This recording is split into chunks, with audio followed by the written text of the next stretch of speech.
Yeah, so the scale of Optimus, like I said, that's really going to be something else. I think it's going to be the biggest product of all time by far.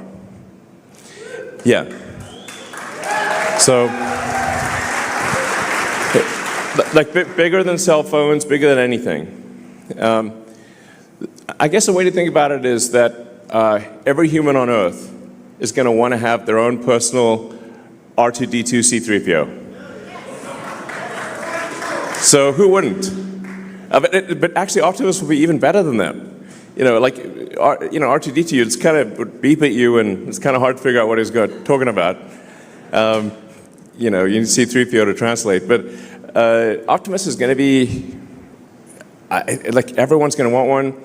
I think in terms of industry providing products and services, I think it's probably, 3 to 5 robots in industry for every, one that's a personal robot. I think there could be tens of billions of Optimus robots out there. Now, obviously, it's very important we pay close attention to safety here. Could somebody please send a thank you note to Steve Bannon for destroying Elon Musk? Remember that?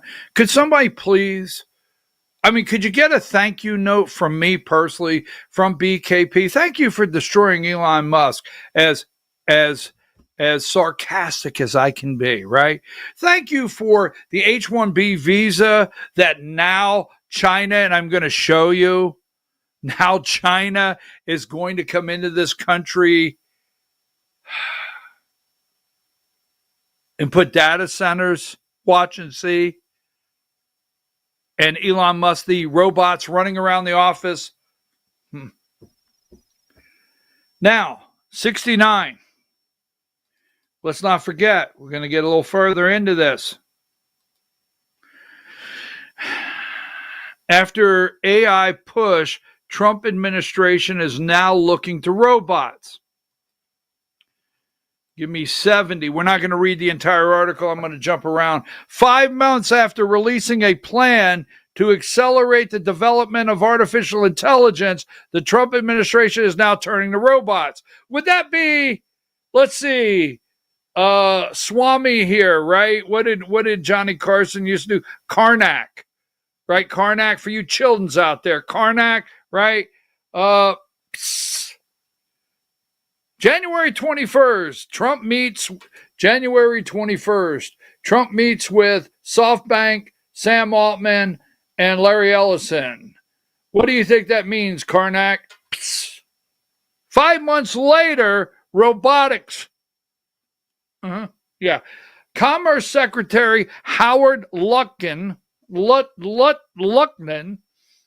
has been meeting with robotics industry CEOs, is all in on accelerating the industry's development, according to 3 people familiar with the discussions who were granted anonymity to share details. The administration is considering issuing an executive order on robotics next year, according to 2 people. The Department of Commerce spokesman said, "We are committed to robotics and advancing manufacturing because they are central to bringing critical production back to the United States." Well, hell, you say.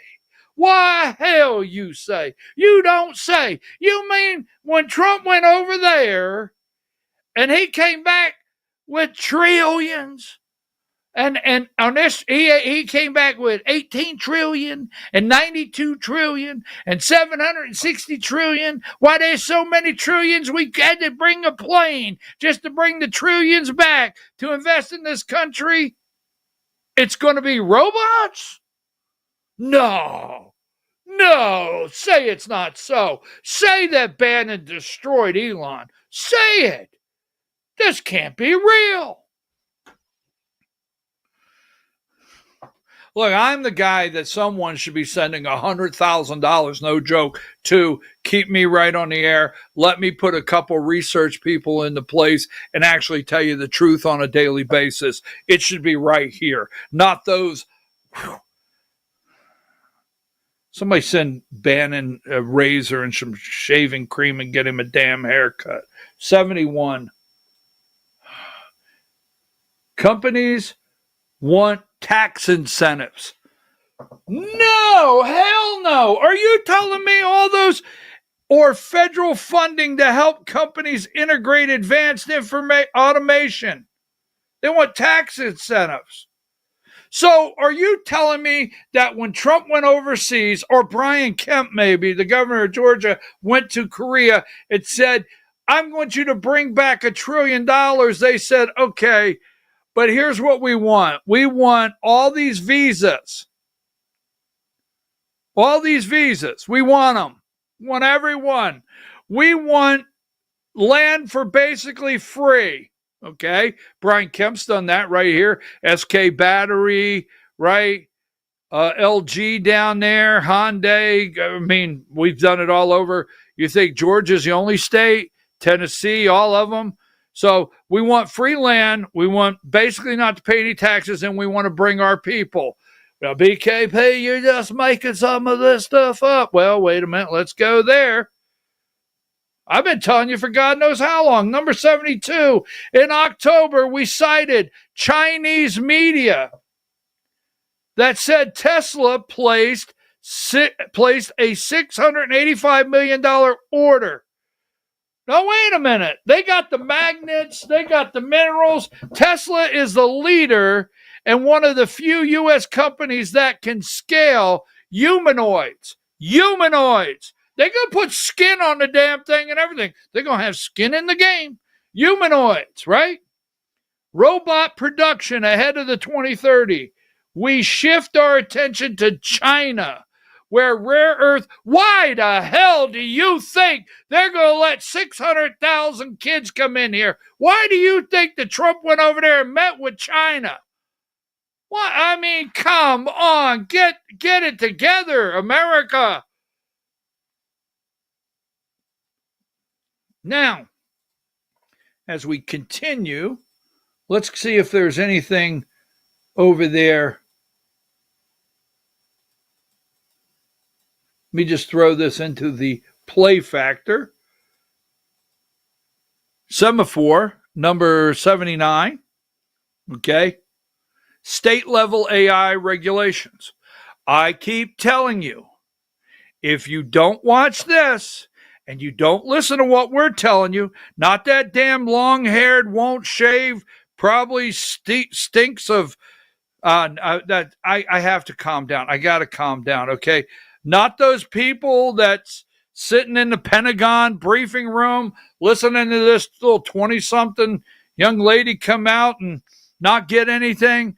I like you people, but you better be paying attention to this because your state is gone. It's gone, right? Federal regulations, your state is finished with AI. Yes. Well, we still have a governor? Yes, you'll have a governor. They'll pretend to have legislation. Your state is gone with AI, right? State level AI regulations. All right. Number 80, what's at stake? A push by the White House and its allies on Capitol Hill to block states from regulating artificial intelligence set off a fierce debate in the Republican Party this week. Don't have time to keep going on that one. Now, let's see if there's anything happening in Korea. Because you always go to Korea. 95. Well, hell, there's that little guy that was in the meeting with Trump on January 1st. That little guy, he jump around. Jump around.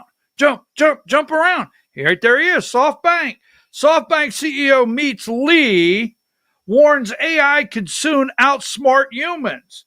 Japanese business magnate, whatever his name, founder and CEO of SoftBank Group on Friday urged South Korea to prepare for an era of artificial intelligence that will outperform human intelligence. Are you serious? Let me see. Let's see what the wealthiest CEO in the world, or whatever he is, video 4.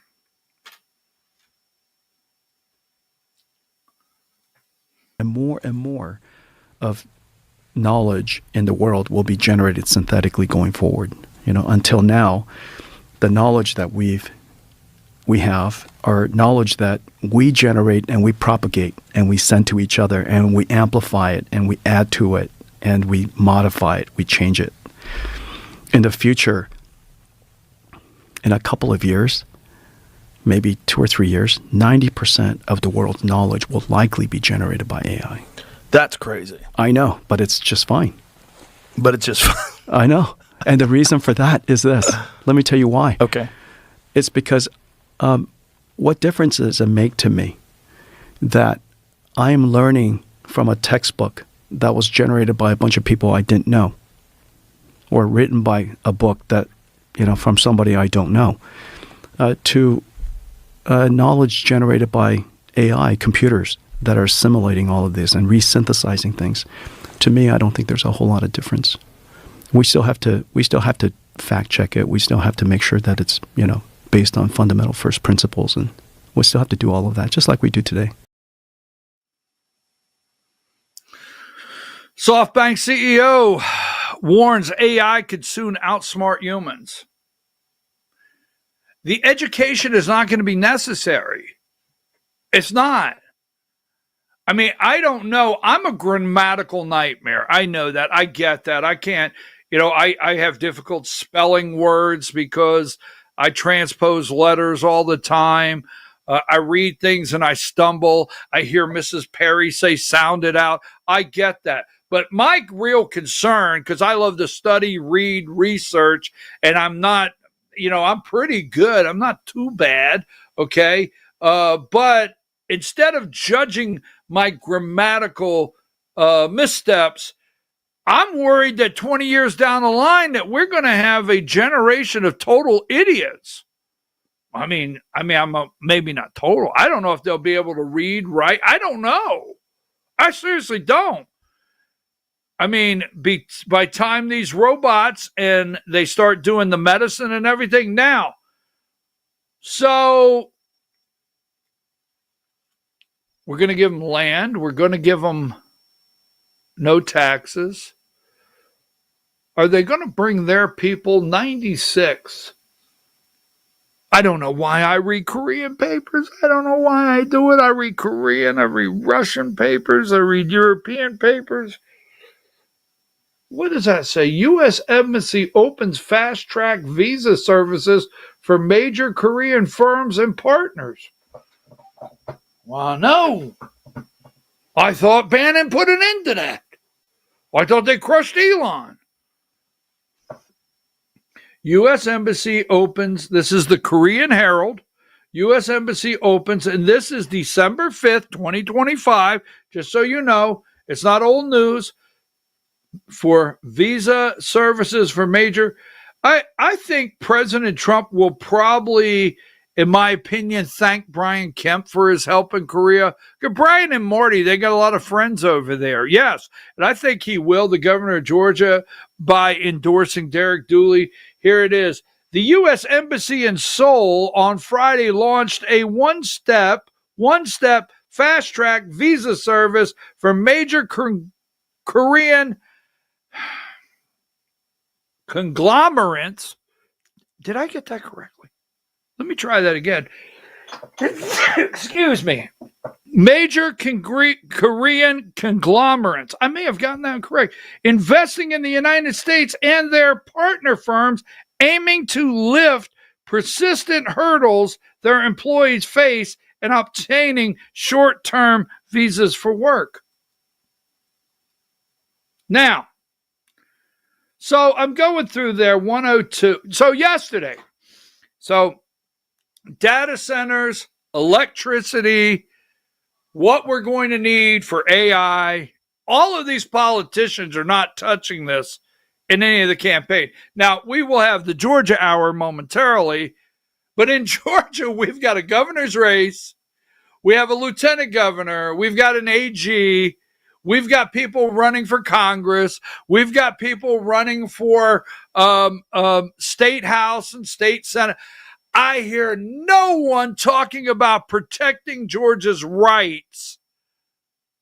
okay, in AI, or protecting Georgians' farmland against data centers, or protecting Georgians against high energy prices. Now, I want to keep this one here. Let me see if I have it. If I have it and I can put my finger on it quickly. Give me number 46. This guy, it's Friday, so do we have dumbass of the week? I'm not supposed to say these things, but if you got this is Tim Echols. Tim Echols just got beat in an election. Georgia Power, we suspect, is going to skyrocket rates as they try to build power, electric generating facilities, whether it's nuclear, whatever power it is. And that's Tim Echols, the Republican, just got his ass handed to him. He put up a new profile pic yesterday. He's wearing a Georgia Power hat, that Georgia Power, that helmet. That's about as dumb as they get. Now go back to the land. But we don't have anyone. We got 161. So the AJC yesterday I go down, Diane and I are having a meeting, and we're talking about AI. We're talking about AI, and we discuss it and some of the research we've done and the things we've done. And she said to me, China owns an enormous amount of farmland. What happens if they start putting data centers, that's my concern, on our farmland? So I come in this morning and I'm like, I go through everything and I go through the AJC and why big tech sees Georgia farmland as ripe for data centers. I said, oh, God. Oh, do I have to? I can't show this to Diane. She's going to get all bent out of shape. So for almost 3 decades, Nancy Lubbock and her husband Paul have lived in a home tucked in the woods off a gravel road 30 minutes south of Macon. For the Lubbocks, there's a lot of love, but about a lot to love about their slice of middle Georgia. Their seclusion and life on 28 acres, surrounded mostly by trees. There are surprise visits from wildlife, including members of Georgia's most isolated population, black bears. They are looking at our farmland to put data centers, not chicken houses, not pig farming, not peaches, data centers.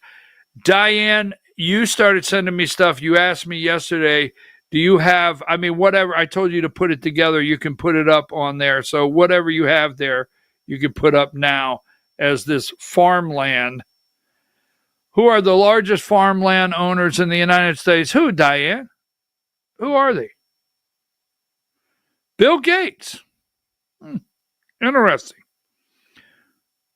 Wonder what he plans to do with the country is China, of course, but the person that owns the majority of our farmland is Bill Gates, which is, he's wasn't he up there at one of the dinners sitting next to Are you talking about the backslapping moment? He was sitting right next to Melania, wasn't he? Wasn't it Bill Gates? Yes. Bill Gates was sitting there. Zuckerberg was sitting there. Who owns the most farmland? And are you concerned that our farmland, look, with AI, they're going to generate our food. Now, Diane, let me show you this. And I want to get out because we got to do the George Hour. Do you want to make any other comments concerning the farmland that you discussed? Because I want to show people one more thing momentarily, if right after you're finished with that, if you have anything else.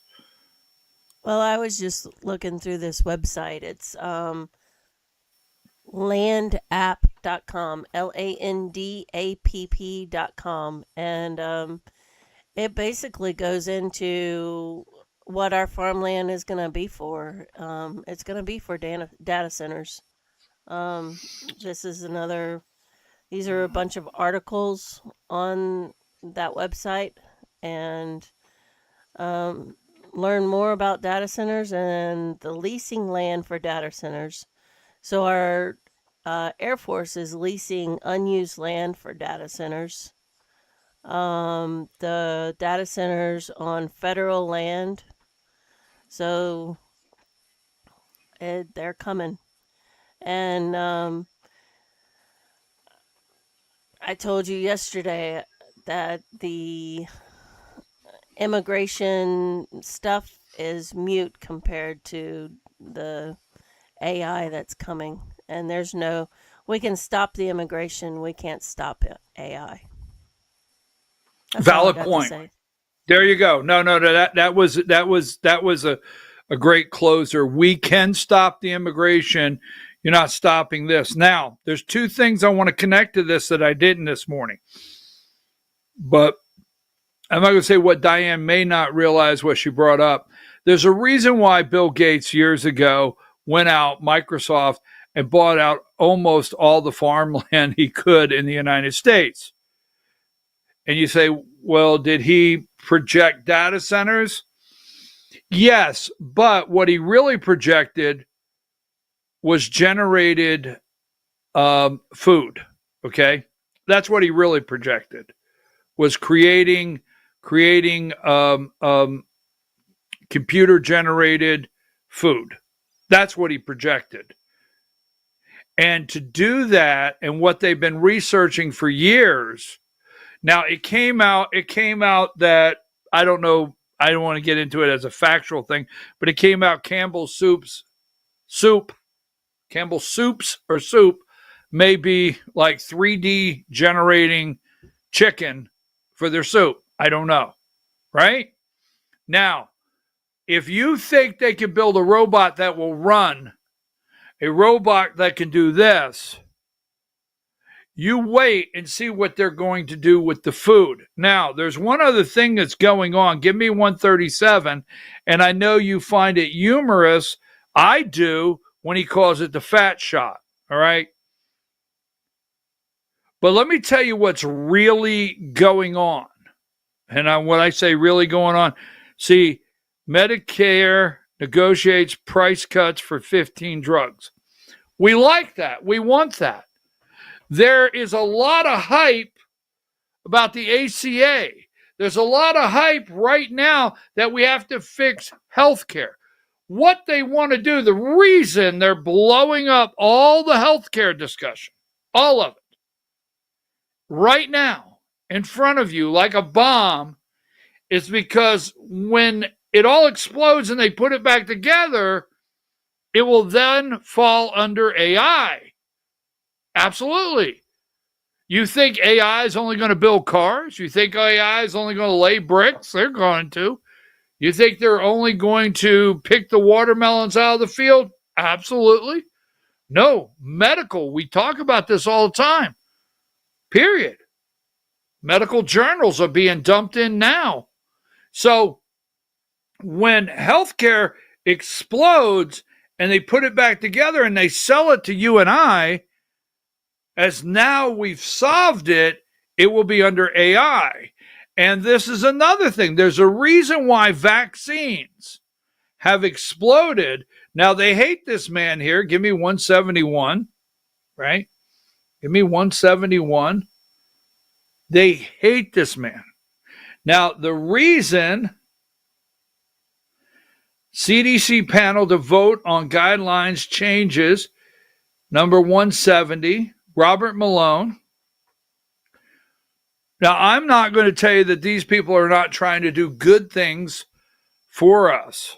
But when when medical goes under AI, so will the vaccines, so will they want to take over your children. I mean, it's all a master evil plan. Put this up, Diane, and then come back. We got to get ready for the Georgia hour. But every bit of it is a master evil plan. Give me this one right here. Bada bing, bada boom. I know I had it. I could have sworn I had it. Please tell me I have it. Right? Ah, crap. Hold on. I think I have it here. Oh, I could have sworn I had it. Yeah, give me 130. Everybody, this goes together, folks. Vaccines, the explosion, Trump accounts. Family members can contribute, no withdrawals. Sounds great. Dell donated, the woman that's already a robot, Dell donated funds.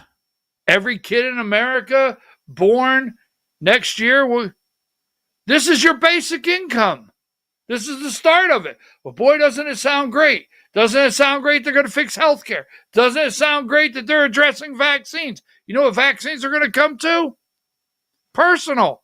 You're going to go into the doctor. Doctor's going to take your blood, run some scans, right?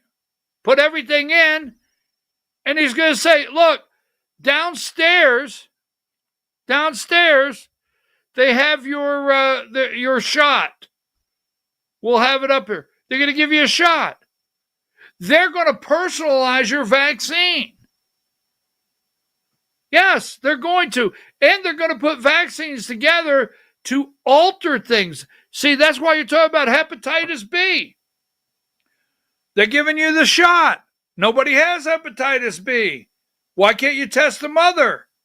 But they're giving the newborn, right? The next vaccines in the future will alter the children for health reasons. I told you, I met with a guy who said, oh, your grandkids are going to live to 200 years old. Basic income, vaccines, health care. It's all coming together. It will. They're going to. Bottom line. But thank God Steve Bannon destroyed Elon Musk. It's going together. Now, go back to the future 131 right here. Do not get manipulated to think that they're trying to do something. The future of child vaccines. Mm-hmm. Oh, absolutely. You go into the doctor. All right. Go downstairs. We got this ready. You ever go over? I know I'm going to get pushback like crazy. You know when you buy the primer and you go over to the selection shelf and I want seafoam mist. Hey, can you make this? Yeah, they put it in there. Squirt two parts of this. That's what they're going to do to vaccines when they're going to customize your vaccine to your DNA. It's all coming down the road. They want you to believe this. They want you to believe 137. They want you to believe 130. Come on. Well, you can do it. You can do it, Diane. 130. Basic income, right? Right up to, I'm going to do two things. Texas, I got to do that. I got to do two things here before we go to break. Let me go to two things here. Number one, number 168. I want to know this. And you know me, I can't get out without getting a That's not it. I want 68. That's 168. You're correct on that, Diane. I'm getting all worked up. Give me 68. I want to know, what are you going to name your robot? Jeeves? I'm going to name him Jeeves. Jeeves, give me another lemonade. Let me give you a test. I'll have an Arnold Palmer. I mean, they're going to make great bartenders. There'll be no training. I'd like a Long Island iced tea, but I want it with a little of this and a little of that. Did you understand? Yeah, there's going to be no training. There's going to be no bartender school any longer. Yes, they're going to put a skin-like cover. Oh, I'm not lying. A skin-like cover. What brings you here? Oh, what's your troubles? Really? Yeah, it's going to be a robot. You're going to be crying to a robot at the bar. I'm not joking. Now, they're going to pick the watermelons. Now, this is true. You send me a message. We'll talk about it next week. This is true. I want to know when the robots start picking watermelons, if they're going to sing the count. And I want to know if you understood that. I want to know if they're going to sing the count. Tell me if you understood that. Now, Texas. When I first started meeting Mexicans in the 80s, where are you from? Texas. Where the hell's Texas? So, right here, 162. The Supreme Court said 6-3. 6-3. The Supreme Court said Texas can use their map. We'll talk about redistricting Monday. All right? Give me number 159. I want to remind you something. The Supreme Court said Texas could use the map. It was a 6-3 decision. The 3 that dissented was Soda my ass, Soda my R, sitting on the bottom far left, right? And then Elena Kagan, the softball player, over at the other far end. And then Ketanji Brown Jackson up there in the corner. So 2 Obamas, right? And a Biden. 6-3. My favorite jurist since Scalia died is Samuel Alito is my favorite jurist. But the 6-3, look at that top 3. Every time you say, this is the Supreme Court, every time you get upset with Amy Coney Bryant, right? Neil Gorsuch and Brett Kavanaugh, 3 Trump appointees, 6-3, Supreme Court said, you can use the Texas map, right? You can use the Texas map 161. And I like this. Don't forget this week, 139, Frank Luntz got hair. We've showed you this week. Frank Luntz got some new hair. And then we didn't talk about the boats today. We'll talk about that Monday. I think we did some very good segments. 129, Costco is suing the government. And then, let's see, I had one here. Where's it at? Before we go. Come on, I got it. I know I can find it. Where's it at? It's Trump. Boom, boom, boom, boom, boom, boom, boom, boom, boom, boom, boom. I'm waiting for where's it at? I know. Where's it at? Because I know it's one here that Trump put up. I had it here. I'm going to find it. We're not going to break till I find it. It's Trump and yeah, I guess I don't have it. I might find it later. It was Donald Trump. He went on Truth Social and I cropped it out. There it is, 97. Throw 97 and we'll get to the, here it is. Donald Trump. I love this one. This one made my day. It's Fat Al. It's the Soul Brothers. It's back when Donald Trump hung out with the Soul Brothers, right? In the good old days, long before Reverend Al Sharpton had massive stomach surgery, he would do anything to be with me. But he has to be faithful to his radical left in order to keep his job as television commentator on NBC. Also, the group is the great James Brown. Get back. Ooh, get down. I knew them all, the good, the bad, and the ugly. That's Fat Al. Take a break. We'll be back at 10 o'clock with the George Hour.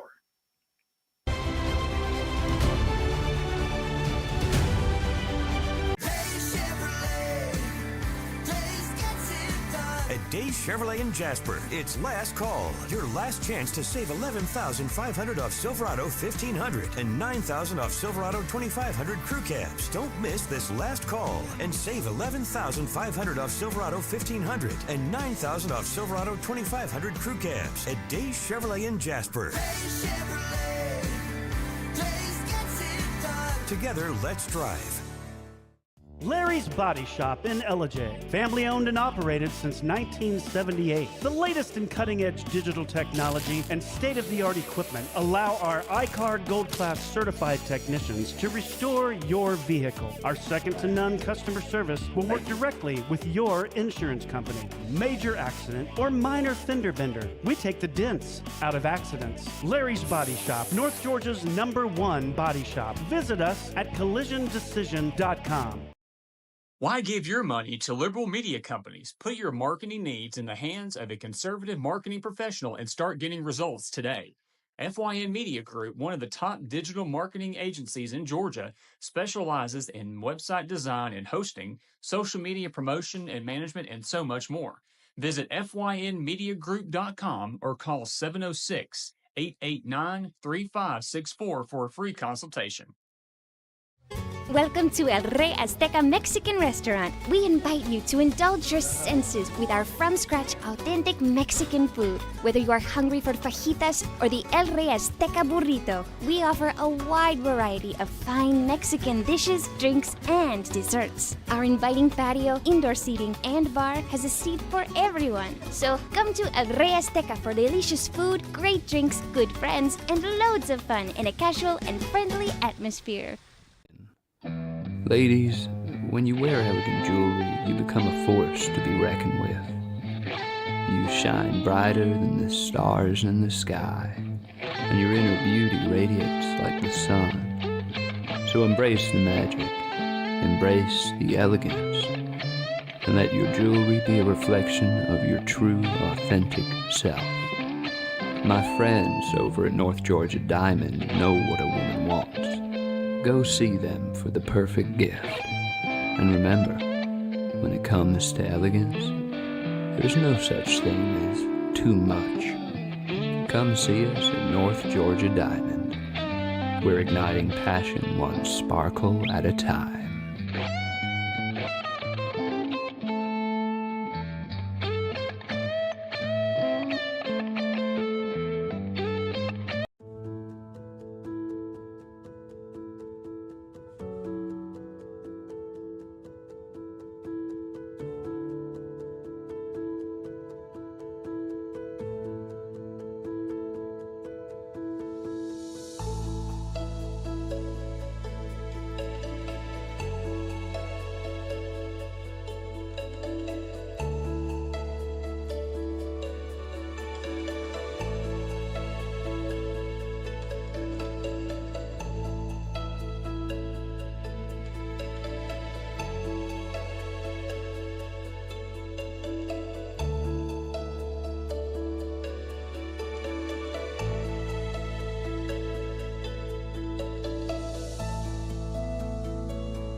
In 1981, Reed Nicholson began selling tires out of an old barn in Mineral Bluff. Little did he know that he had just laid the groundwork for the most trusted names in automotive services in the Blue Ridge area. In 1997, Nicholson Tire Center became what it is today, holding the same values of faith, family, and great customer service. 2 locations to serve you, and the Blue Ridge location is currently expanding to offer fast service and the largest U-Haul provider in Georgia. Nicholson Tire Center, Blue Ridge, and Mineral Bluff. This is a special report. Knowing how to invest your money is harder than ever before. Dealing with stock market volatility, record debt, and terrorist attacks requires new thinking. At U.S. Asset Management, We can help you see the world more clearly so that you can move beyond the chaos and invest with confidence. Call us, visit us online, or drop by our office. U.S. Asset Management, helping you make better decisions with your money. Mesquite Grill, now offering online ordering for your convenience. Check out our new website at mesquitegrillbr.com. That's mesquitegrillbr.com. The great food and service you have come to expect, ready for you when you arrive. Open 7 days a week with a fully stocked bar and friendly service. Bring your furry friends with you and dine on our pet-friendly patio. Also, check out our catering options and let us prepare delicious food for your next event.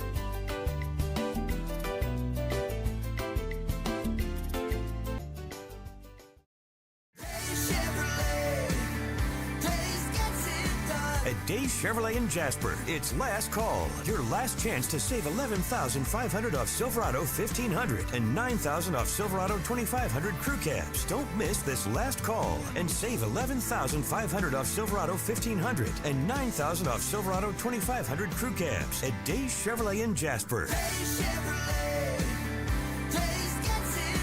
Together, let's drive. Larry's Body Shop in Ellijay. Family owned and operated since 1978. The latest in cutting-edge digital technology and state-of-the-art equipment allow our iCard Gold Class certified technicians to restore your vehicle. Our second-to-none customer service will work directly with your insurance company. Major accident or minor fender bender, we take the dents out of accidents. Larry's Body Shop, North Georgia's #1 body shop. Visit us at collisiondecision.com. Why give your money to liberal media companies? Put your marketing needs in the hands of a conservative marketing professional and start getting results today. FYN Media Group, one of the top digital marketing agencies in Georgia, specializes in website design and hosting, social media promotion and management, and so much more. Visit FYNmediagroup.com or call 706-889-3564 for a free consultation. Welcome to El Rey Azteca Mexican Restaurant. We invite you to indulge your senses with our from-scratch authentic Mexican food. Whether you are hungry for fajitas or the El Rey Azteca burrito, we offer a wide variety of fine Mexican dishes, drinks, and desserts. Our inviting patio, indoor seating, and bar has a seat for everyone. So come to El Rey Azteca for delicious food, great drinks, good friends, and loads of fun in a casual and friendly atmosphere. Ladies, when you wear elegant jewelry, you become a force to be reckoned with. You shine brighter than the stars in the sky, and your inner beauty radiates like the sun. So embrace the magic, embrace the elegance, and let your jewelry be a reflection of your true, authentic self. My friends over at North Georgia Diamond know what a woman wants. Go see them for the perfect gift. And remember, when it comes to elegance, there's no such thing as too much. Come see us at North Georgia Diamond. We're igniting passion one sparkle at a time.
Yes, it's Friday and nothing is slowing down, but we're going to slow it down just a minute because I just think,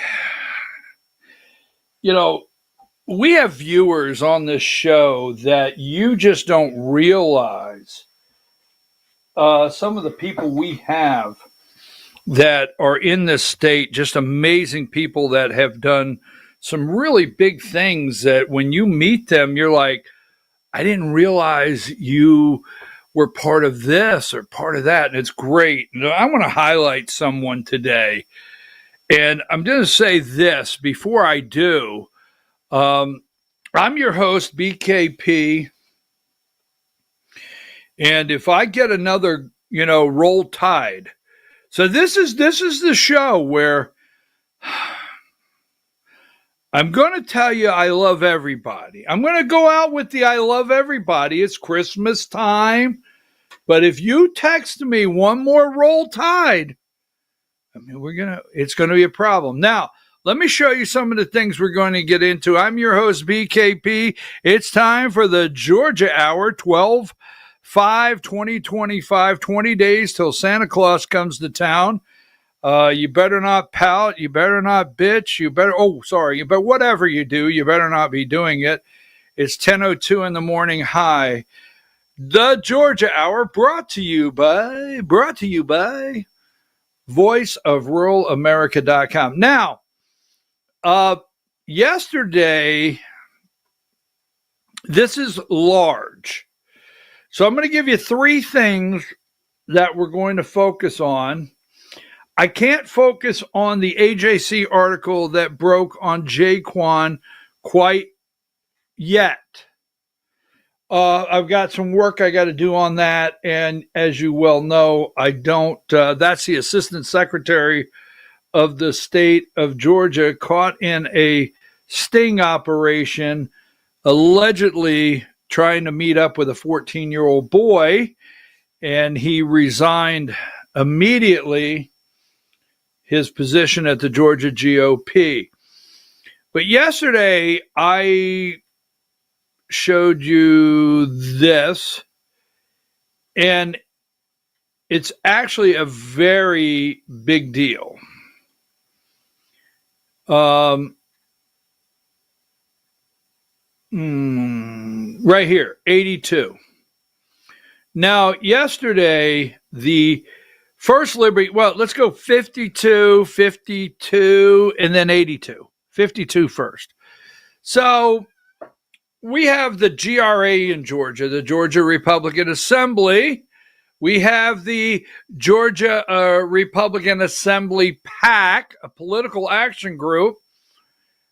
Those two, there was an attempt to separate them. Now we have First Liberty Building and Loan, an $140 million Ponzi scheme. Brant Frost IV, named in the Ponzi scheme. Brant Frost V, his son, the albino rhino, worked there and also ran the GRA PAC. And yesterday was a hearing.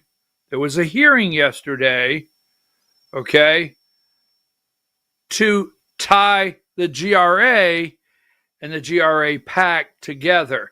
This is explosive. This is very explosive. I'm going to break down what it means, what I think it could mean going forward, and who is probably a little nervous this morning. They will not admit to it. That's one. Two,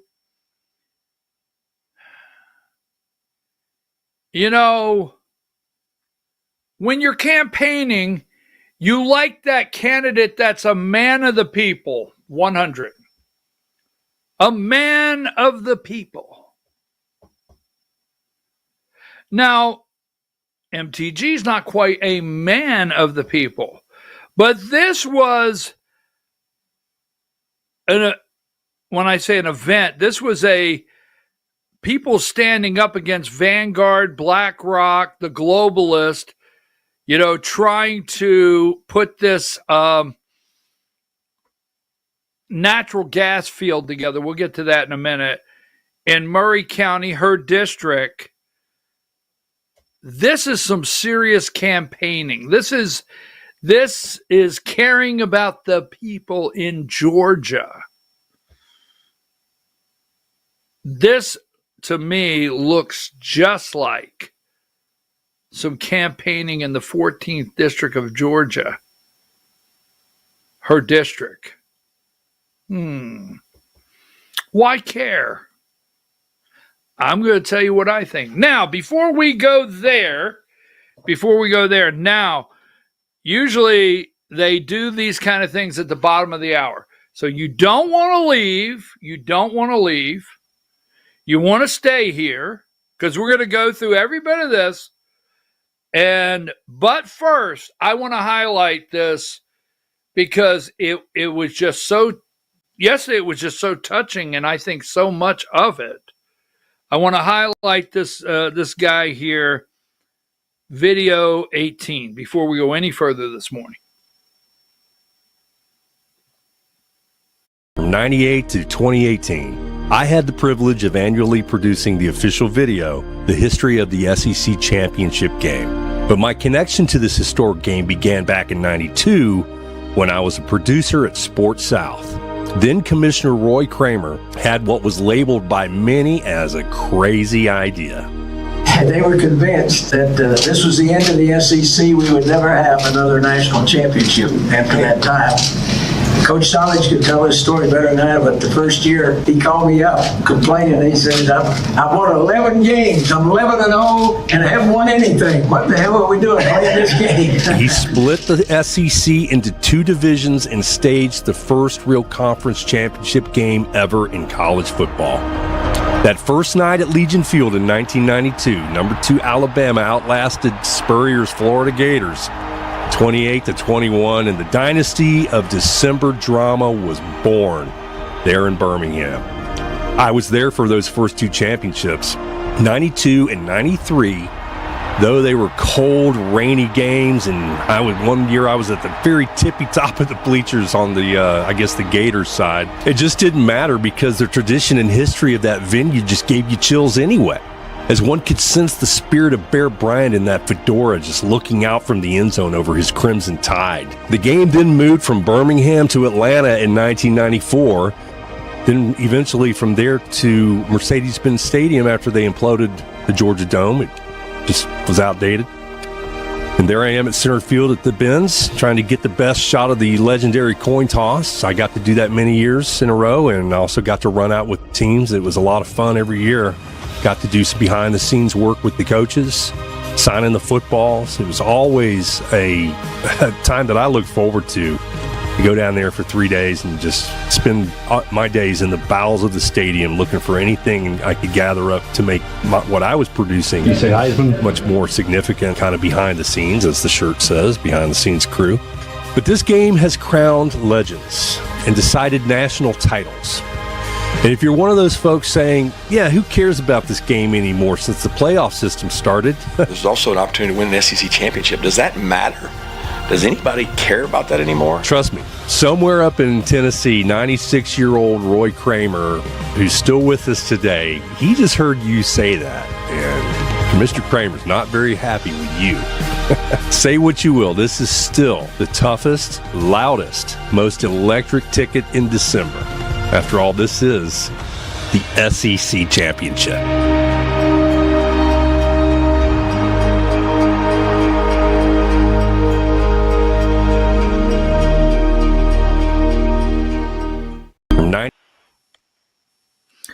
I have to push back tears. That's the Viking dude of Cherokee. I don't care if he gets mad. I do not care. That's the Viking dude of Cherokee. Man, I got to push back. I got sent that video yesterday, and all he asked me to do is hit like on the video, and I was like, I can't just hit like. It's the SEC Championship. I got all these people who rolled Tide. Give me video 13 just for a second. Video 13. No, it's a 13. Yeah, video 13, just for a second. Who's that coming down the track? Who's that coming down the track? It's the mean machine in the red and black. It's the mean machine in the red and black. Nothing finer in the land. Nothing finer in the land. Than a drunk, obnoxious Georgia fan. Go Dogs! Go Dogs! Go!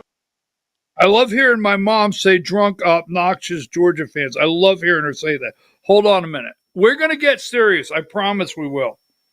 I promise we will. We're going to get serious. We're going to get serious. If nobody answers the phone, we're going to get serious. I promise. We'll get serious.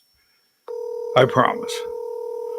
Nobody's answering the phone 2 days in a row. I mean, come on. Where are you at? Out and about, not answering the phone. Your call has been forwarded to voicemail. The person. I might try it in a minute. We'll see. We'll try it in a minute. So Diane, if she doesn't answer the phone this time, give me number. Let's get started here. I got to get serious. I can't believe where. I mean. Where is she at this time of the morning? All right, so. Your call has been. All right, so I wanted to hear my mom say drunk, obnoxious Georgia fans. I just wanted to hear that. Now, so we're going to play a minute of this because we have everybody wondering what is MTG doing. Now, number 37, we'll go through this. And then we're going to get to the Frost family. We're going to get really deep into what happened with the GRA and the Frost family. So MTG stays home. She doesn't go to D.C. this week, right? She doesn't go to D.C. We brought this up the other day. She's missed 4 votes. I don't think she's going to go today.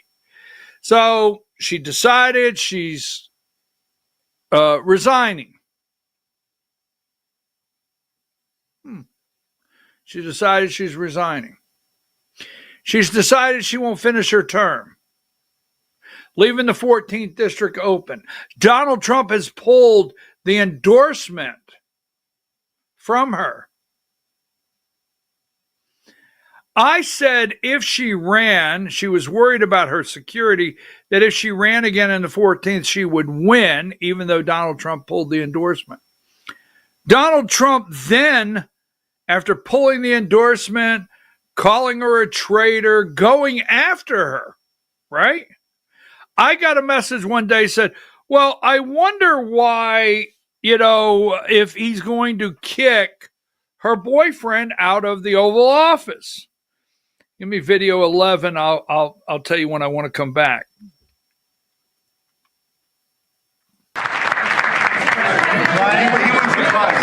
Mr. President, thank you. Once again, and we love you, Brian. Oh, I love you too, Mr. President. I've always said he's a good man. Well, I appreciate that. I've always said you've tackled the three. That's Marjorie Taylor Greene's boyfriend, right? In the Oval Office. Trump had an opportunity to call him out. Say, oh, by the way, are you not the traitor's boyfriend? But he didn't. We always loved you, Brian, right? So, MTG is at home. She's resigned. Now, it has, regardless, we're looking at, now we're going to double back here. She did not go to D.C. We're wondering what's happening. We have all these people coming out wanting to run for her seat. And then we had this poll come out. Now, Cooper Jacks is a nice young man. We've talked about that. Give me number 19, right? President Trump put out this poll morning before last, right? 5:30 in the morning or something. Cooper Jacks is a nice young man. He did not do a scientific poll, but Cooper Jacks happens to be from the 14th district, right? And if you're in the 14th district and you are, you're active in politics in the 14th district, Cooper, young Republicans, very active. I keep saying he's a nice young man. He's very active in politics over there. He's well known in the 14th district. Wonder if that had something to do with it. I wonder if somebody would have done an unofficial poll in the 10th or the 1st or wherever it may be.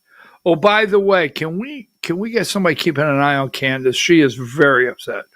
Candace Taylor, the red lipstick woman down in the 1st district, is very, very upset. Please keep an eye on her. I'll explain later. So, but this is out of the 14th district. So the great Burt Jones has taken a big lead in the polls. Wow. Now, connect all these dots. He put that out, the great Burt Jones. And then Burt Jones went right behind him, 34, knowing this is an unofficial poll. It's not accurate, right? He grabbed it. We're putting the gas pedal down in the 14th district. Cooper's in the 14th. Marjorie's in the 14th. She's resigning. You would think if she didn't go to D.C. and she's resigning, why not just stay home and bake cookies? Why not stay home and decorate your Christmas tree? Why not? I mean, there's got to be a book that you've been wanting to read. So Burt comes out. I'm of the opinion the Burt Jones campaign, they may get upset with the word panic, but they're very concerned. We'll go with they've reached not DEFCON 1. Now, Chris Carr, number 48, we're going to go back to Marjorie Taylor Greene. Get ready. And then we're going to get into the GRA. Burt Jones thinks voters, hey, could somebody call Nathaniel Darnell and ask him to tune in? Because I know he's like maybe interested. Burt Jones thinks voters won't notice fake 10 million loan, fake endorsements. We talked about that yesterday. Burt Jones has put out endorsement lists that have been questioned if everybody on there truly endorsed him. Not me. It's getting questioned. I didn't write this. And made up poll. Georgia deserves better, right? So the Chris Carr campaign doubles down on the poll because the only words I can find was kind of a joke. Why did they jump out on this poll? Now, we're going to double back as what did Raggedy Ann, what was her name? Raggedy Ann used to be press secretary, used to say, we're going to double back, but first we're going to jump out here to 103. Oh, this is all spinning. And I tell you what, if MTG gets into this race, I might throw a bag in the car and just crisscross the state following this with a video camera and talking. I might if she gets in. $1 million mystery. Who paid for ad attacking Burt Jones? Right? Now, Burt Jones has Donald Trump's endorsement. Burt Jones has got problems. Now, we've played the negative ads against Burt Jones here on the show. Not to be negative against him, just to show you. And, when you are the front runner, he is the front runner, you're going to get the attacks. So, $1 million mystery. Who paid for ads attacking Burt Jones? 104. We have Chris Carr. We got Burt. We got, this is for you. We got Ratburger. That was directed for just one person. I'm not trying to be disrespectful to the Secretary of State of Georgia, Brad Raffensperger, but for one of my favorite viewers, we'll throw a Ratburger in there for you. A group called Georgians for Integrity spent roughly $1 million on a 30-second ad attacking Lieutenant Governor Burt Jones, the early frontrunner among Republicans in the race for Georgia governor. Whoever is behind this has covered their tracks remarkably well. Now, I will say this. My phone has rung off the hook. 2 or 3 people. Who is this? Who is this? I don't know. We're looking. I think it's Chris Carr. Well, because it says Georgia's for Integrity. Maybe it's Brad Raffensperger. I mean, there's just been a lot going on. Whoever did this, the paper trail appears to wind from Delaware to Utah to a post office box in Atlanta. Now, in Delaware, a Delaware corporation does not have to publicly report, and a Utah corporation, there's a reason why people do a Delaware corporation or a Utah corporation. We'll talk about that on a different day. One campaign finance expert told us she's never seen the roots of an ad so thoroughly concealed. It's the kind of things that make you go, MTG? Wow. We've cast a wide net and still can't figure out who did it. Now, I played that ad several times, I played it several times here on the show. Okay. We've cast a wide net and still can't figure out who did it. The campaigns of Jones' top Republican rivals, Chris Carr, Secretary of State Brad Raffensperger, both insist they're not involved.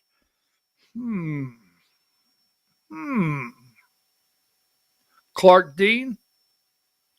Dean Clark? I don't know which one it is. He has two first names. Nice guy, but I'm sorry. Now, both insist they are not involved. Their allies have both pointed fingers at each other. Some others are speculating about a deep-pocketed outside donors stepping in. Democrats are claiming credit, even former Roy Barnes, who some speculated might be involved, said he's not behind it. Democrats, right? So 105, the ad accuses Jones of leveraging his office for personal gain, a charge he has flatly rejected. Jones' camp brushed off the ads, timing which lands just as many voters tune out for the holidays. His spokeswoman said, throwing a Hail Mary. Now, I will tell you this. I was getting enormous number of text messages last weekend because whoever launched the ad, I'm watching Texas. I'm seeing if the Manning kid is ever going to develop into, I'm watching Texas A&M. I'm watching Georgia Tech. They spent the money. Ba-boom, ba-boom. Wow, there it is again. Now, I understand, I don't know this for a fact, but I understand, you could say holiday season, Hail Mary pass, but I will tell you, people in Georgia saw that ad because we are a college football state. Now, that's why I opened up college football. For the most part, Georgia, we're definitely not Atlanta Falcons fans. Sorry for those one or two, for the two Atlanta Falcons fans that watch the show. I'm very sorry about that. But we're definitely not Atlanta Falcons fans. But you throw some SEC football, you throw Texas, you throw Georgia, you throw Georgia Tech, you throw some of these games up there, you throw Tennessee and Vanderbilt. We be a watching that, Jack. Yes. Ask Debbie McCord. She's one of my favorite college football. She is down with college football. She knows. Do not argue with Debbie McCord when it comes to college football. You won't stand a chance. Now, that being said, so you could say it was a Hail Mary pass, but people in Georgia, they saw that ad. It was see, saw, and seen, all three, by everybody. Have you seen that? I saw it. I see it. Boom. Brad Raffensperger and Chris Carr, two proud never-Trumpers, can't gain traction because they've wrong on virtually every issue Republican voters care about.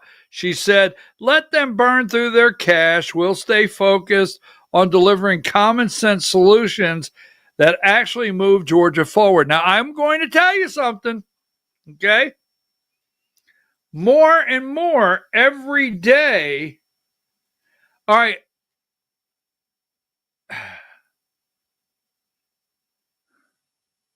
I would get a phone call out of the clear blue sky. Hey, who are we voting for governor? I'm who are we voting for governor? I get that. I have people call me every district. I mean, I do know, even in the metro area, I know some good conservatives, and I have people call me from every district, and you're welcome to call me anytime. You know, if it's Burt Jones, I guess that's what I'm going to do. Then I get the one that they don't like. I wish Marjorie would get in. I will vote for her. Oh, yeah. Oh, yeah. Now, that's why the poll came out. Now, let's circle back. As I said earlier, let's circle back. Now, MTG, Murray County. Now, if you don't know what Murray County is, just on 411, you run up 411, you can get to the Mayfield Dairy with the cow outside. If you keep on going up 411, you can bump into Tennessee. I think it's 411. Yeah, bump right into Tennessee. Now, Murray County is good people. They're good people. In fact, I really like Murray County. Now, that being said, last night, they're trying to build now remember, MTG is not in Washington, D.C. She's not up there giving jack crap about what's happening nationally. But on the state level, she's very interested. Give me 100. So wait a minute, give me 99, then go to 100. So Burt Jones pulls another Trump, right? Now, I don't have the Burt Jones campaign into DEFCON 1. You go 5, 4, 3. And it is the primary, okay? Now, Burt Jones's campaign will go to DEFCON 1 if MTG gets in the race.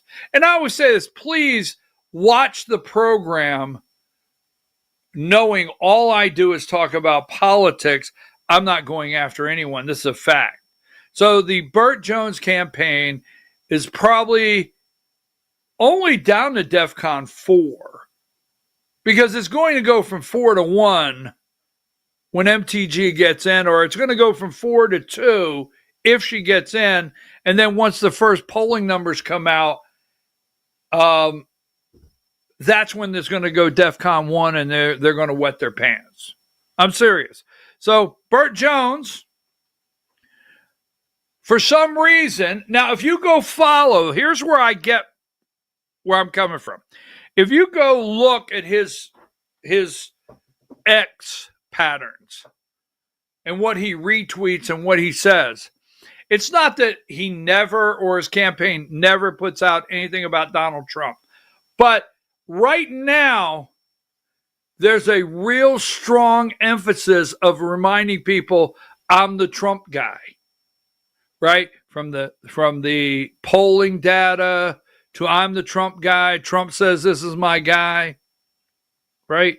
Now, Burt Jones, 13 hours ago, as real Donald Trump works to end federal income tax, Georgia has an opportunity to deliver the same relief right here at home. It's time we give Georgians a 5% raise by eliminating state income tax. Now, what we all know here in Georgia is, excuse my language, Mom, you may not be watching because you didn't answer the phone. What we all know here in Georgia is that's bullshit. I'm sorry. We all know that is absolute bullshit. And I'll tell you why. Because they're not giving you 5% of anything. You will continue to pay, whether it's the grocery store, whether it's your clothing, whether it's the gas station, you're going to pay. As the next governor, I'm committed to getting it done. I have to tell you, this is like, okay. I mean, I hope they end state income tax. And it would be nice if a politician actually did something that put money truly back in our pockets. Every time a politician says they cut the taxes, they did this for us, they did that for us, somehow, somewhere in the county or somewhere, people take it back out of our pocket. I mean, they put a regulation in place. So you get this notice, and I got to get away from this because we got to get to the crime of the century. Bum, bum, bum. First Liberty Building and Loan in Georgia. The Ponzi scheme. Crime of the century. Georgia. Anyhow, that being said, all right. What was I talking about? Oh, so they tell you, right? They say, hey, we got,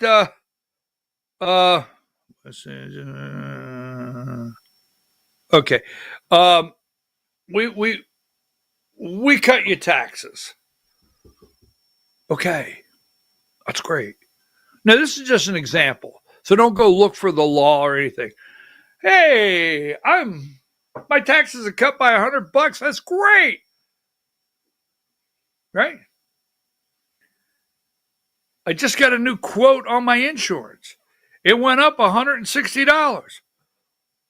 Hey, why did my insurance go up $160? Well, you know, the new laws that went into place are putting pressure on us this way, and the regulations now with this and this, we're going to have to go up on. Okay. Then you go to a politician. I cut your taxes, but I'm not the insurance man. Wonder how that works. So I don't. When this happens with Burt Jones, I'll be excited about it. Now I got to get to the crime of the century. So go to the next one over. I think it's the next one over. 100. Now MTG last night in Murray County, the place was packed. All right. Now she's not out there trying to get a vote for re-election. Now put all this on the chalkboard. She's not over in Murray County trying to get a vote for re-election because she's not going back. She's not in D.C. caring about federal regulations or whatever this week. Put that on there, right? Not running again, not looking for that vote for Congress, not in D.C. Tonight I stood up for the people of Murray County who refuse to be steamrolled by Vanguard, BlackRock, or any other globalist outfit trying to dump a bio-waste facility where it's not wanted. Man, America First means fighting for the men and women right here in Northwest Georgia. Now, 14th District. She announces, this crowd packed the place. She announces she's running for governor in the 14th District with stuff like this. Burt Jones and them will, on the announcement, go to DEFCON 2. It's when they get the poll. She will sweep the 14th District away from. Now, this is the primary, getting on the ballot. You got to get on that general election ballot. She will sweep that 14th District right under old Burt's feet. That's right. And she'll pull a lot of the 9th District in. Not that she won't pull anyone in South Georgia in, but she will. And that's where the vote is. In the Republican primary to get her on the general election ballot. Oh, hell yeah. I mean, as they say, old girl pretty sharp now, right now. Now, she got rid of me. America First means not the out of touch, out of state elites. Out of state. There's clues. Elites who think they can fly in, lecture us, and fly right back out on their private jets. Damn, there's a lot to unpack here, MTG. I got to get to the crime of the century. I hope those shiny new boots, spotless white hats, and fresh plaid shirts. So what happened is they brought all these people in to talk to the locals about this new Murray County steamrolled bio-waste facility, right? And yes, she's right. Private jets, they got shiny. I've been there before. They got new shirts. It's funny. I hope they look real nice as they head back wherever gated compound you come from, because the people of Murray County aren't buying the act. Now, this is 10 minutes long, as you can see. And we're not going to play 10 minutes. You go listen to it. Let's do a couple minutes, and then we'll switch over to the GRA and what's happening, the crime of the century. Not that the GRA committed a crime. Got to be careful there. God, Alex Johnson could be watching. Give me video. What damn video is that? 10.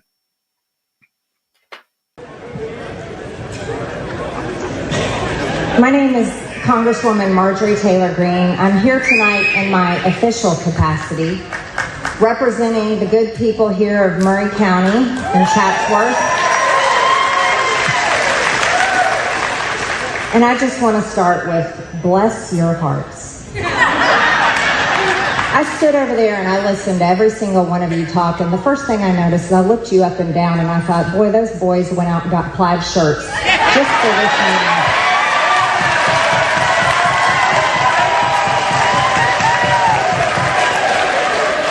And some of you were dumb enough to wear dress shoes with your little farmer's outfit. And you're not fooling anybody with your brand new hats. Those are way too white. And let me just tell you something, Mr. Professor UGA. I graduated from Georgia. We're playing Alabama on Saturday. I didn't hear one single go dogs out of you. Go dogs. Too late. And you didn't wear a Georgia hat. Pitiful. I don't represent the Georgia. These are just well, you don't represent Murray County either. It's my I do. I represent Murray County. And Mr. Iowa, while you tried to create empathy with these people, you really just pissed them off. And you want to know something else about your little PFAS speech? The people here know more about PFAS than you could ever give them a little lecture with your little slideshow. They've lived with it all over Northwest Georgia for all of their lives because of the carpet industry in Dalton. And Mr. Michigan, don't talk to these people about clay. You don't know anything about Georgia clay, so don't talk to us about our water quality. Now, let's talk about construction. I've been in it my entire life. My entire life. I grew up in it, and I still own a construction company. Let me tell you the little problem that you guys have at Vanguard. This land is wetlands. It has creeks that run through it. Holly Creek and Buck Creek. And that makes a serious problem for you to build this type of facility on that type of land. Let me tell you something else, a little problem that you people at Vanguard have. I've been calling my good friend at the EPA. Now, citizens here have spotted an American bald eagle. As a matter of fact, a couple of them.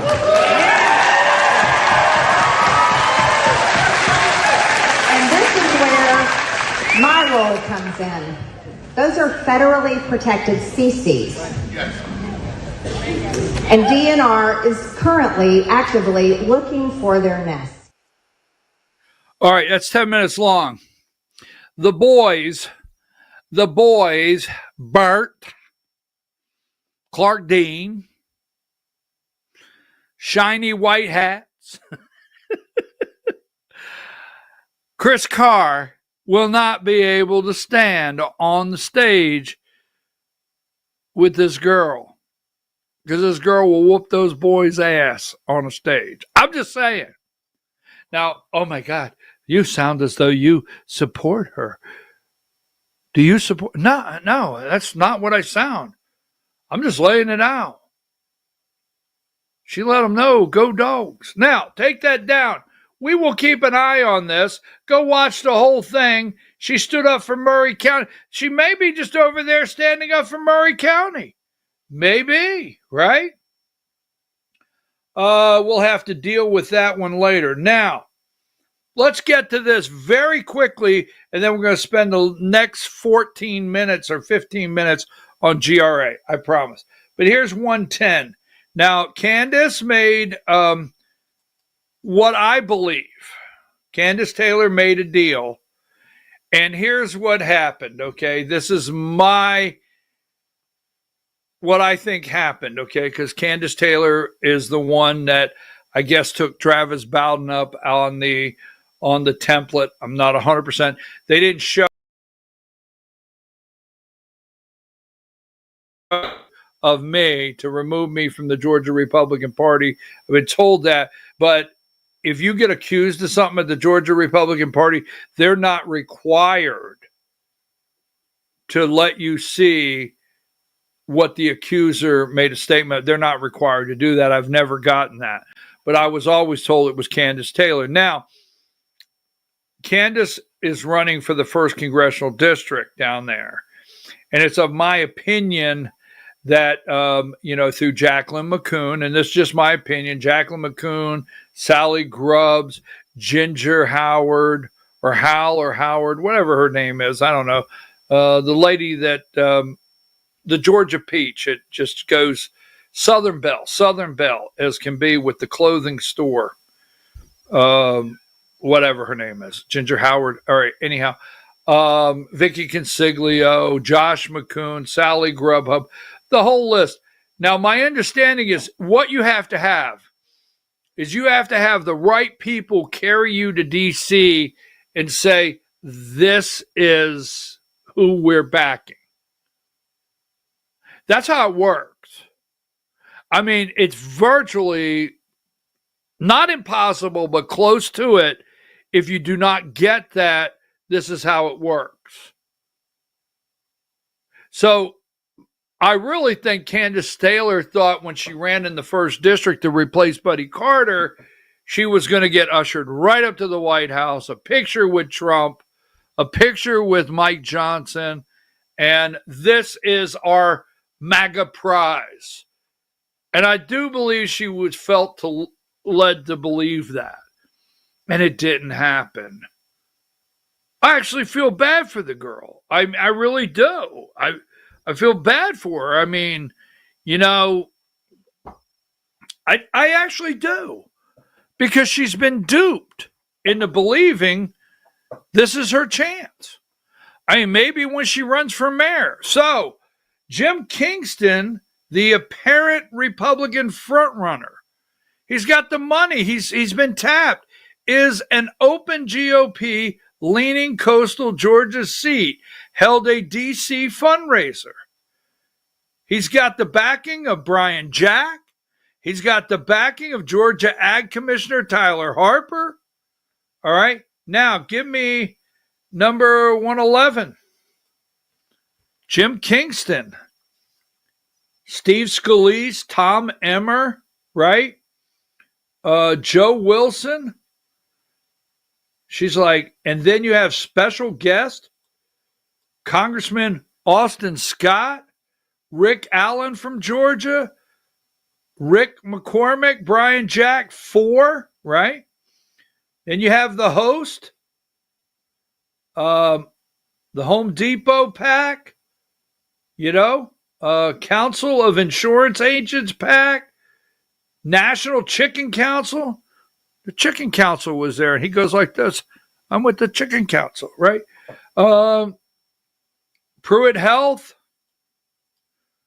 Then you got the Coca-Cola Bottling, United PAC. Interesting. A reception for Jim Kingston. I think I bet the girl is in absolute tears, just in tears. I mean, she's having a Tammy Faye moment with that makeup. The only thing that's sticking is the lipstick. All right, so moving right along. Now, this is big, and I'm going to tell you why this is huge. And this is something we will continue to unpack. But the GRA, and let me lay this out. Let's go with 52 and then 53. Now, First Liberty Building and Loan, if you're new, we can't go all the way through it, but it went kaput. And we understand the FBI because it's across state lines.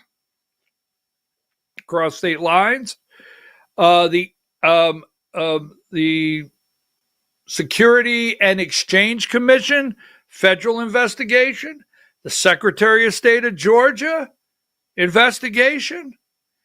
And the Ethics Commission in Georgia. Now, First Liberty Building and Loan, the legal name under it is Brant Frost IV, which is Dad. But Dad's not the only one tied to the Georgia GOP Inc., right? Where the CEO, Josh McCoon of the Georgia GOP Inc., was a very, very active member of the GRA. The GRA PAC, the Frost family, had given a lot of money to the Georgia Republican Party. The former chair, David Schaefer, of the Georgia Republican Party, which crowned Josh McCoon, you can't make any of this up, chairman, he lost thousands of dollars to the Frost family. He invested while being chairman of the Georgia Republican Party at First Liberty Building and Loan, Frost family ties. Now, that being said, Brant Frost IV, a court has assigned Mr. Hayes, is it Gregory Hayes? Is that his name? Anyhow, he is the receiver, and he's doing quarterly reports for the court that's reviewing this $140 million Ponzi scheme. Now, the hierarchy is Dad. Now, in the first report, Gregory, the receiver, said plural. And he can't get all the records. And he can't get anything straight. And it's a mess. We would have 4 hours, and what a mess this is, according to the receiver. Financially, the loans, who owes what, who's owed money, who invested. But the receiver does something in there that's very interesting. He uses, for the first time, plural organizations, plural people, associations, whatever. You can go look at the quotes, but it's in a plural. Meaning there's other stones we have to turn over. In my opinion, he's meaning, look, we're never going to get to the bottom of this with just Brant Frost IV. There's some other things going on. You have Nathaniel Darnell, and is it Banker's Life or First Banker, whatever company he worked for that he lost his job, who was referring, who there's people having an attorney suing the insurance company or the investment company that Nathaniel Darnell was with, and he lost his job because he referred customers, his clients, to First Liberty Building and Loan. Big no-no. So we haven't heard of jail time or charges yet. But then underneath Brant Frost IV is Brant Frost V that we call the albino rhino. And this would be this guy right here. Well, let's go here. So ethics hearing. So yesterday was the ethics hearing. And give me number 53. In here, we should learn more today, and we did, about the allegations surrounding two political groups with close ties. First Liberty Building and Loan, the financial institution federal regulators have accused of running $140 million Ponzi scheme. The State Ethics Commission held a preliminary hearing today on the Georgia Republican Assembly in its associate political action committee. Both groups are closely tied to First Liberty founder Brant Frost IV and family. Oh, yes. They were acting members and voters in their meetings who have pushed to purge more mainstream Republicans from GOP ranks in recent years. Okay. In July, the commission charged the Georgia Republican Assembly PAC, the Political Action Committee, with 61 violations of state campaign finance laws, accusing it of illegally trying to sway elections. In October, investigators added the affiliate Georgia Republican Assembly as a defendant in the case. So yesterday was the hearing on whether they could join the GRA and the GRA PAC. Now, this is the albino rhino. Where the hell is that? He usually stands out like a sore thumb. A minute, trust me. Here it is, number 9. Now, the reason we put the albino rhino up with the Godzilla of BS as Brant Frost V, because John Fredericks, on this day here, you can go listen for yourself if Fredericks hasn't deleted it. Since then, Fredericks has come out to be a big Brian Kemp and Derek Dooley supporter. He's a little nervous, in my opinion, of the receiver in some of this investigation, because he was very closely tied with the Frost family. They spent money on his show. They advertised on his show, and Brant Frost V is on there telling everybody, as First Liberty Building and Loan, as the chair of the GRA PAC, as a member of the GRA, hey, throw your money into the Patriot economy. Now, so yesterday they go to the hearing, and this takes place. And I'm going to tell you what this is Catherine Bernard. Now, I'm going to say this. The nicest comment I can make concerning the GRA hierarchy, 82, the nicest comment I can make to the GRA hierarchy is Catherine Bernard. Okay? She's probably the only one, and you may not understand this, that I would not say get rid of. I wouldn't. We can go into that in a different day, and you can ask me why. Groups tied. She's the attorney. That's Alex Johnson. I'd get rid of him by 11 o'clock this morning. Now, groups tied to First Liberty accused of campaign finance violations. 2 Republican groups linked to the defunct First Liberty Building and Loan likely sought illegal influence in Georgia elections, the State Election Commission charged Thursday. This was a hearing of, wait a minute, you can't, this is the GRA PAC. This is the GRA. And you remember yesterday, if you go back and listen, what did I tell you yesterday? I said, hey, we want to start a PAC, a political act. Do you mind if we call it BKP Politics, PAC? Oh, no, go right ahead. Nobody would do that. And we all know this. This is common sense. Now, one thing about the GRA PAC, right, is they would give money to candidates that the GRA endorsed. Boom. They didn't give money to candidates. Now, they did not give money to candidates, to candidates that the GRA did not support. So, and that was put out. Now, in a unanimous vote, everybody, in a unanimous vote, the commission found probable cause that the Georgia Republican Assembly and the Georgia Republican Assembly Political Action Committee violated campaign finance laws dozens of times in recent years. Among other things, the commission found they failed to disclose more than $180,000 of campaign contributions as they rose to become dominant forces in state Republican politics. Why do you think they basically, in my terms, did everything to own the Georgia GOP. They were not the conscience, as they say, of the Georgia Republican Party. They did everything throughout the years, David Schaefer, right, Josh McCoon, to own it and manipulate the actions. That's why you will not hear anybody say anti-Frost with the Georgia GOP.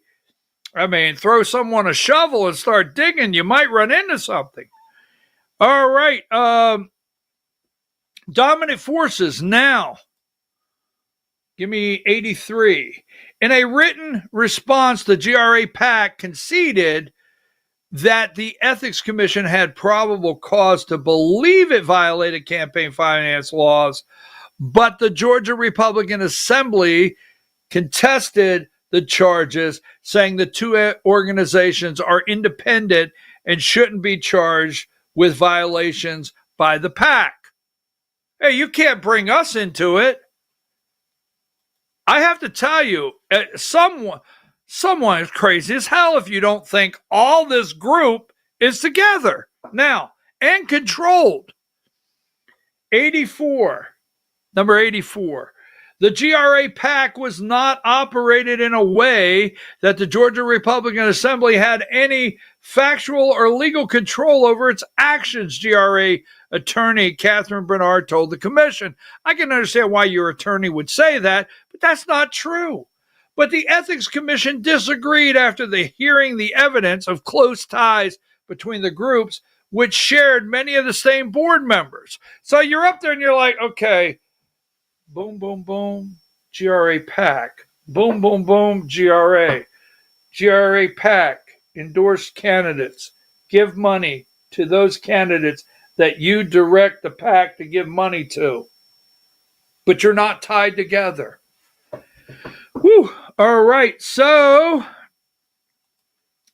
Commission Executive Director Dave Amandi, is that Ahmad?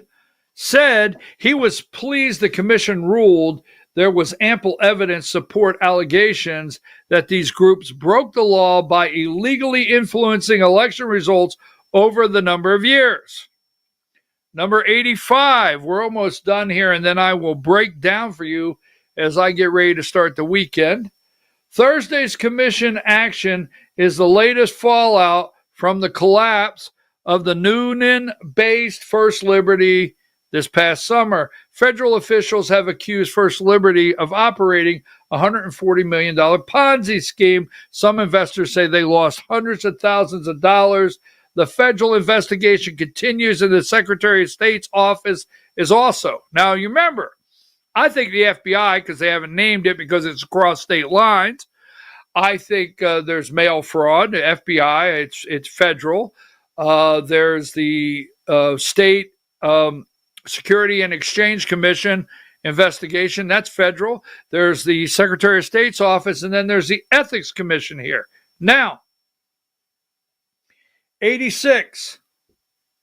This is where we're going to close this up. Campaign contributions from First Liberty founder Brant Frost IV and his family also have come under scrutiny. According to federal authorities, Frost used investors' money to make more than $570,000 in campaign contributions. Now, this is commingling funds. This is commingling, okay? This is getting your chocolate in my peanut butter. This is commingling. Seriously.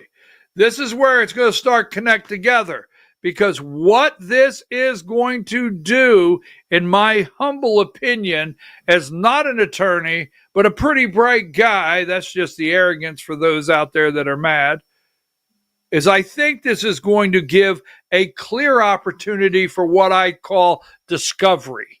Oh, yes. I believe this opens the door because the Frost used investors' money. Now, when you say the Frost used investors' money, that's where the receiver comes in. And the receiver could probably go to the judge and say, Your Honor, I mean, I can't tie things up.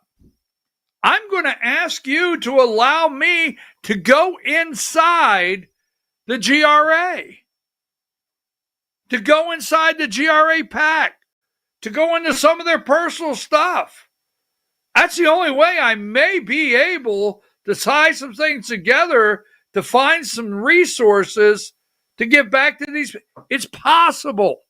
You see, you got to read the sentence. Not that I think the AJC is this great publication. I do not.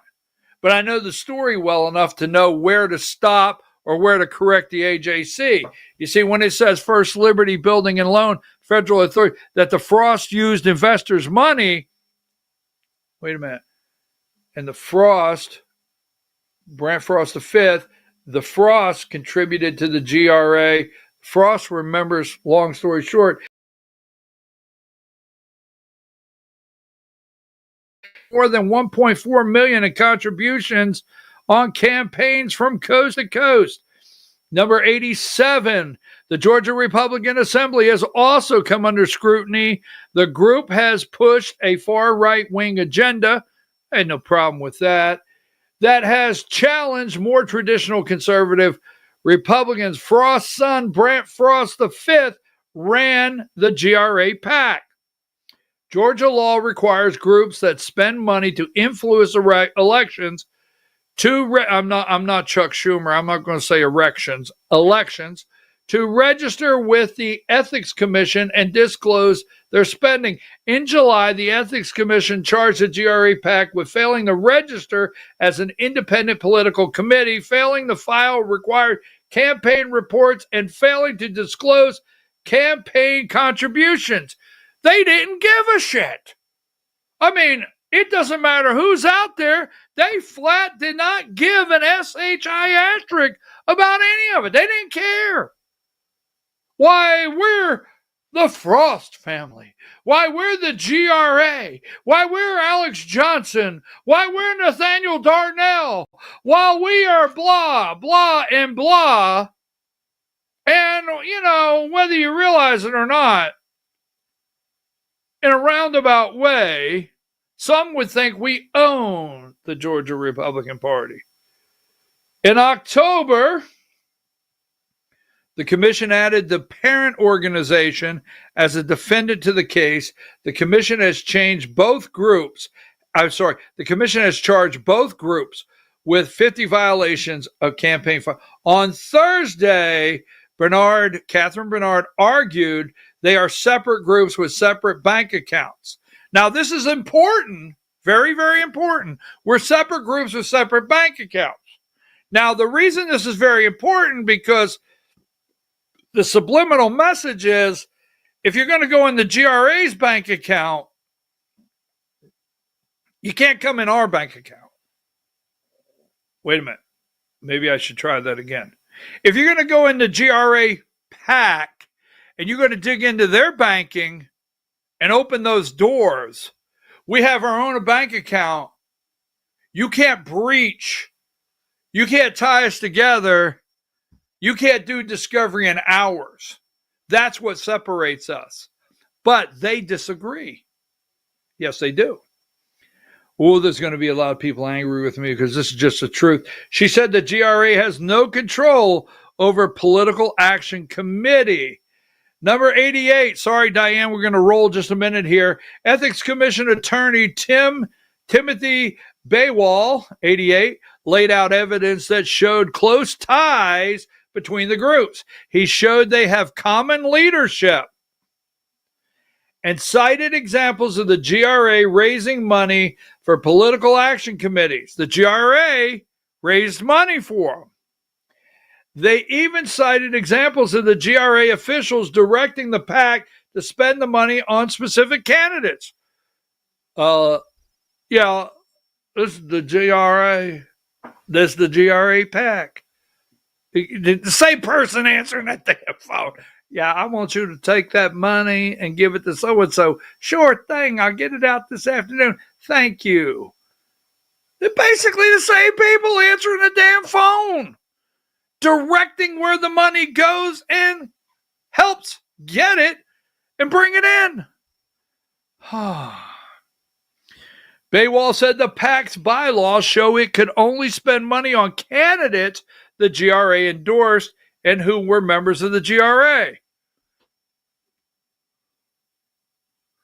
Let me see if I could tie that together. So what you're saying is the GRA PAC gave money in their bylaws. They could only give money to GRA endorsed candidates and who the GRA said, but they're not tied together.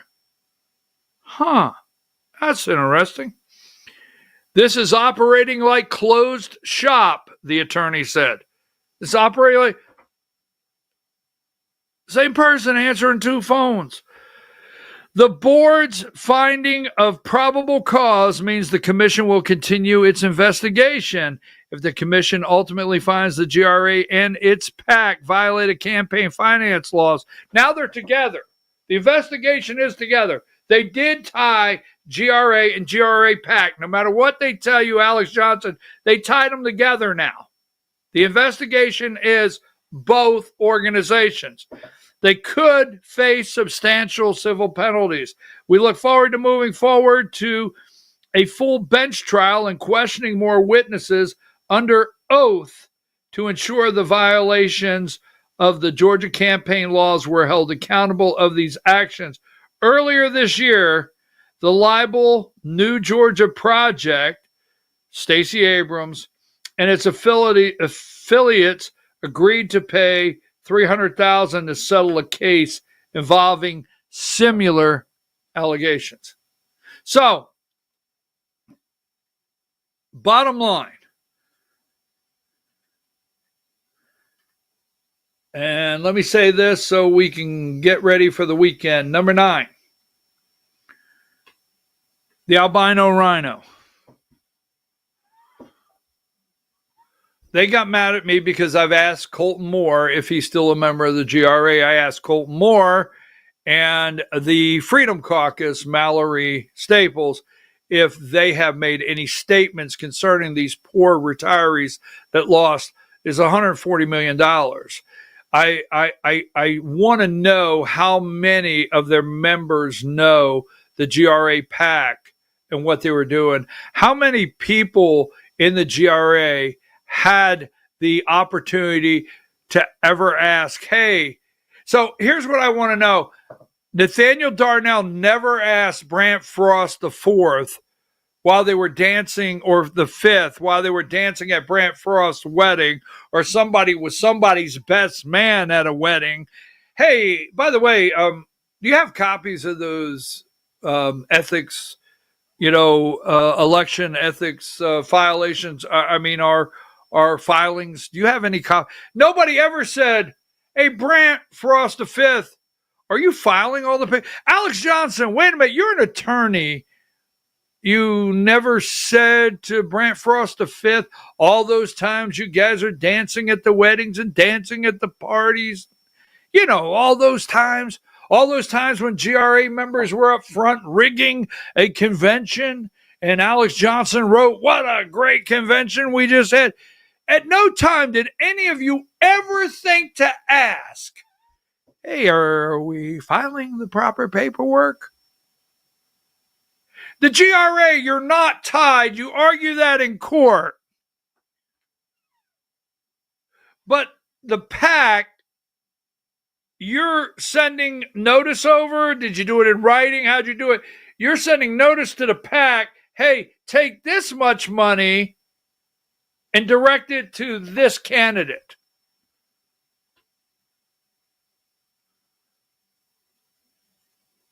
If you're a GRA member today, start asking every one of these questions. And let me look at you as I close.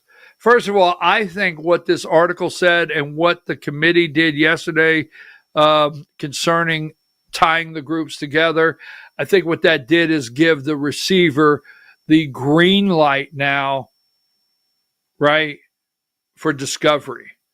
Oh, yes, I think discovery will be done. I think this is the digging here will go deep, very deep. Discovery will be done. And let me just say this. I don't know that Brian Kemp would do anything to you. But I know Brian Kemp, like, he's not real fond of the Georgia Republican Party. No. And you remember Debbie Duschitz was carrying Brant Frost's water, and where I have text message where she's worked with Brant Frost on polling before, right? And Sally Grubbs, and they I don't know what it was, but I asked Sally Grubhub one time, what is it with Brant Frost the fifth?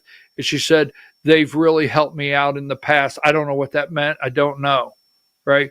Josh McCoon, charter member of the GRA, a GRA Grand Poobah. I don't know. So if you're out there and you got a GRA badge, all right, maybe we need to start a new organization. I'm not joking. I know they hate me, but I don't dislike you. GRA members in Northwest Georgia, GRA members up in, Richard Jordan. I like Richard Jordan. I like Richard a lot. I do. GRA members up in Gainesville, South Georgia.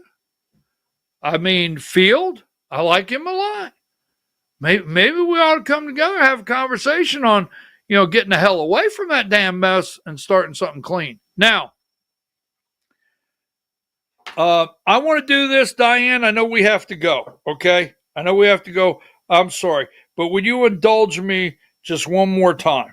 If you'll indulge me one more time, because tomorrow at 4 o'clock, I'm going to be watching the dogs.